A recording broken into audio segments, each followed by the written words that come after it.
कोयलांचल क्षेत्र के बच्चों के भविष्य सुधारने वाले सभी हमारे शिक्षक, मैं अपनी ओर से आप सभी लोगों को भी धन्यवाद देता हूँ। आप सभी लोगों को अपनी ओर से यही कहूँगा कि आप लोगों की जो समस्या है, जो आप लोगों ने लिख के दिया, हम लोगों के बीच में मंच पर उपस्थित कई गणमान्य व्यक्तिगण हैं। हम लोगों के पार्टी के जिलाध्यक्ष परमेश्वर महतो जी भी थोड़ा विलंब से आए, उनको भी अपनी ओर से उनको भी धन्यवाद देता हूँ।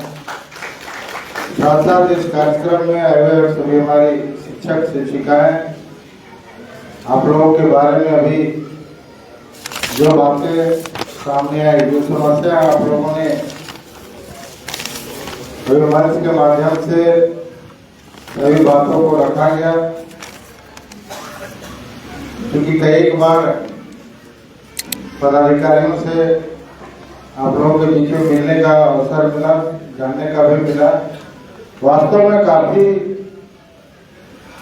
समस्या जो है, जो जिनवीन समस्या है, जो मिलना चाहिए, क्योंकि कोयला क्षेत्र में हमारा कोयला से पूरे क्षेत्र में नहीं पूरे देश में बिजली और ऊर्जा हम लोग देते हैं।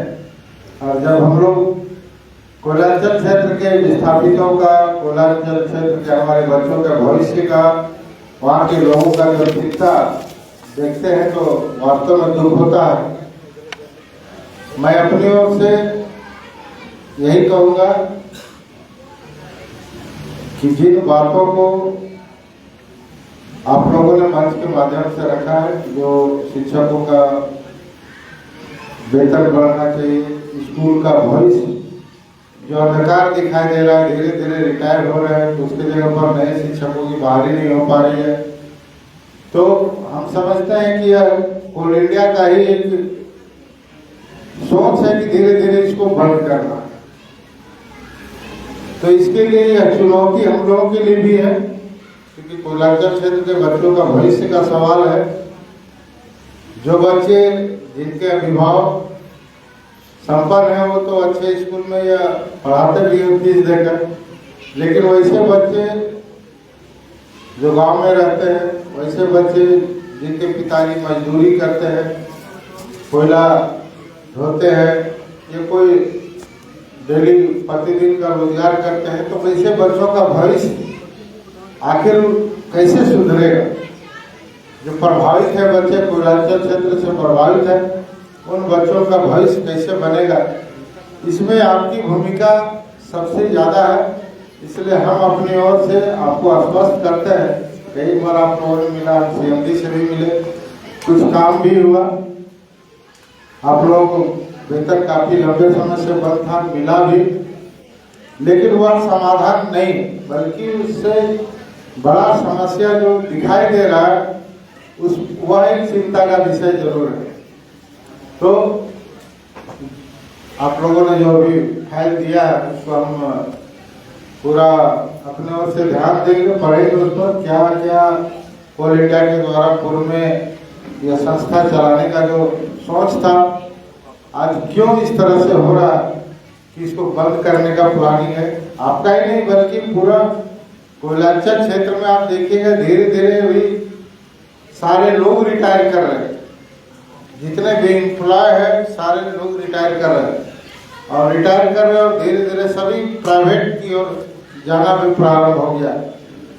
जो एम्प्लॉय को लाख 1.5 लाख तनख्वाह मिलता है, अब वहाँ पर 25,000 30,000 में लोग अब काम करने लगा, आउटसोर्सिंग के माध्यम हो रहा।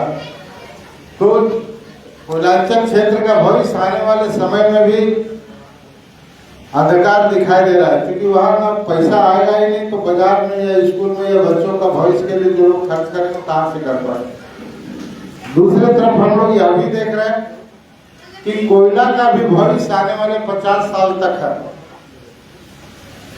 इसलिए कोयला का उत्पादन भी हम लोगों को बढ़ाना है। आज जैसे दूसरे देशों में हम लोग जाते हैं, देखते हैं, चाहे आप ऑस्ट्रेलिया में चले जाइए, वह उदाहरण है कि आज वहाँ का कोयला हमारा देश में आकर हमसे सस्ता बेच के चला जा रहा है, और हमारा कोयला रहते हुए भी हम लोग उसका उपयोग नहीं कर पाते हैं। आज भी 30% कोयला हम लोग विदेशों से मंगा रहे हैं, इतना भंडार होने के बावजूद। तो यह भी एक चिंतनीय विषय है कि हमारा पैसा, देश का पैसा दूसरी जगह जा रहा है और हमारे पास साधन रहते हुए भी हम लोग उसका उपयोग नहीं कर पा रहे। यह भी एक चिंता का विषय।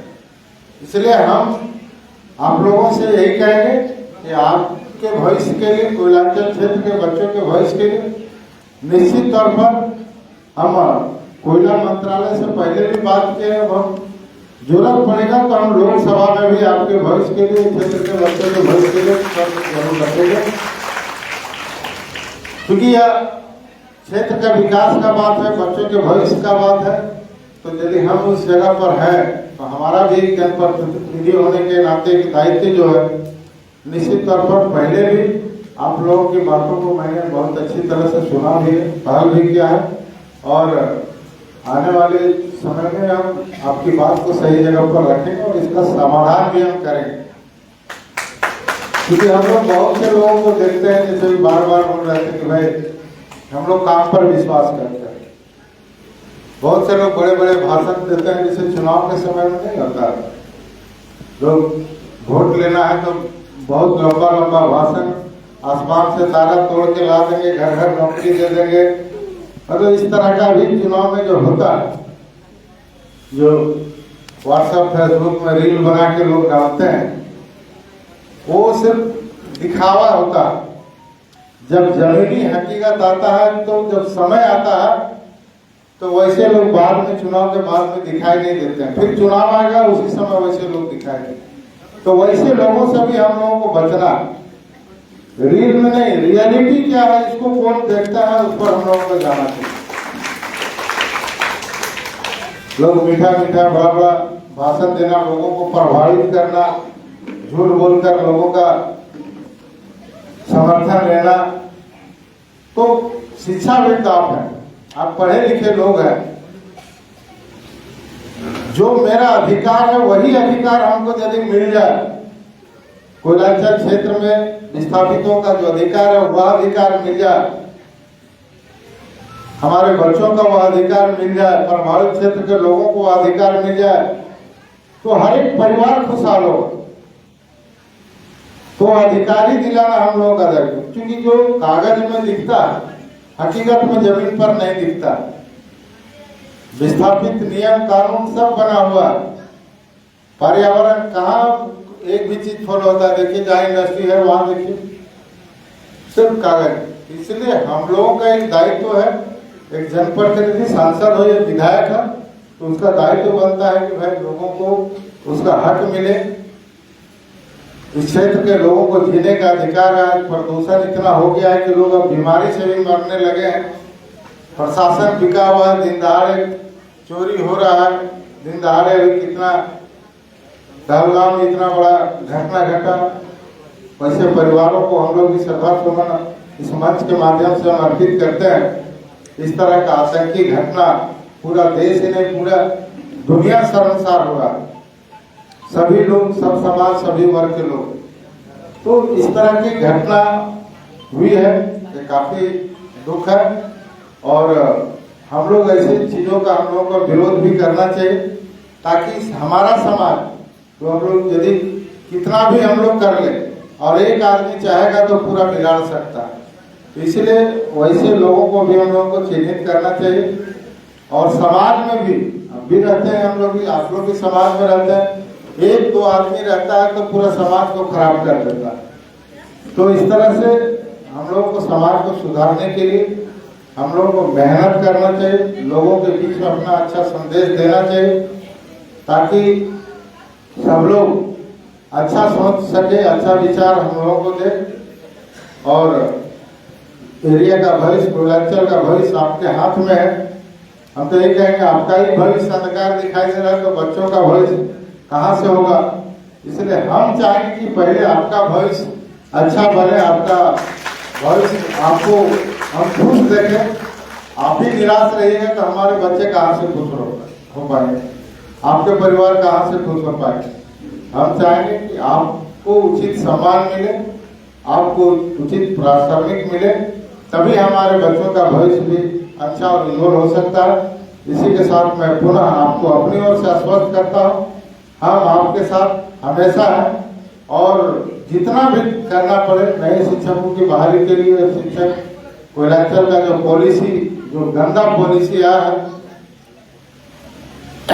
चाहे एम्प्लॉय के साथ हो, चाहे विस्थापित के साथ हो या आपके साथ, जो नीति बना है, वास्तव में जो यूनियन के लोग हैं, जो JBCCI में बैठते हैं, जो बड़े बड़े यूनियन के लोग बैठते हैं, पता नहीं हुआ हम मीटिंग में जाते हैं तो आपकी बात रख पाते हैं कि नहीं रख पाते हैं। जो प्राइवेटाइजेशन हो रहा है, प्राइवेट सारा कोयलांचल क्षेत्र हो रहा, उस पर वो कुछ बोल पाते हैं कि नहीं बोल पाते हैं, ये समझ में नहीं आता। लेकिन कोल इंडिया जो चाह रहा है सो कर रहा, जैसा चाह रहा है वैसा कर रहा। इसलिए हम लोगों को सजग रहना पड़ेगा। आपका ही नहीं बल्कि कई लोग, कई संस्था इस तरह से जिनको नुकसान उठाना पड़ रहा है। हम लोग इस पर पहली नजर रखें, क्योंकि कोयलांचल क्षेत्र मेरा पूरा लोकसभा क्षेत्र है, पूरा हजारीबाग भी कोयलांचल क्षेत्र है, मेरा धनबाद भी पड़ता है, बागमारा क्षेत्र वह भी पूरा कोयलांचल क्षेत्र है। इसलिए हमारा हर एक विषय पर बारीकी से हम नजर रखे हुए। मैं पुनः आप सभी लोगों को अपनी ओर से धन्यवाद देता हूँ कि आपसे, आपके छोटे से काम के लिए जो मैंने पहल किया और आप लोग इस मंच के माध्यम से जो आज स्वागत कर रहे हैं, मैं पुनः आप सभी लोगों को इस कार्यक्रम के लिए आपको भी हम बधाई देते हैं। सबको धन्यवाद।